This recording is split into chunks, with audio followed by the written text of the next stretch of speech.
Good evening, I'm Joseph Sims. Thanks for joining us on WDHN News at 6. Tonight, the family of a Dale County woman killed in a gruesome murder is getting justice while also looking to make it harder for repeated offenders to walk free unsupervised. WDHN's Robert Smith has more on the story.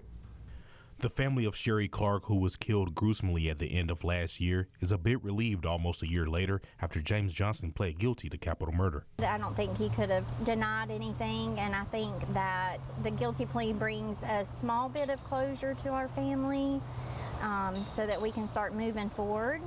And he's going to be in prison the rest of his life, no chance to get out, and we're satisfied with as long as he's off the streets. Last November, officials say Clark was found in her home, naked, bound, gagged, and dead from blunt force trauma, with cuts all around her body. With Johnson pleading guilty, that avoids the family being put through a disturbing trial. I don't think we'll ever get those answers, unfortunately, and that is something that bothers us, that we don't know why.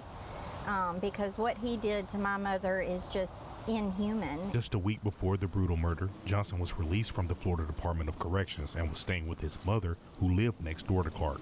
Clark's daughter doesn't believe Johnson should have been out in the first place with an extensive record. I felt like the state of Florida had failed my mother. James had served quite a bit of time in prison for a lot of felonies, but he only did 5 years. And with his record, he just should not have ever been released.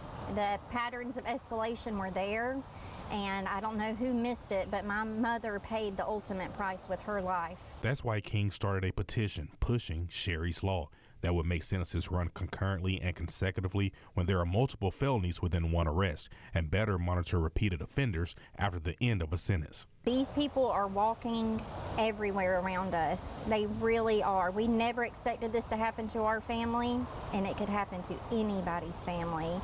These laws are very, very, very...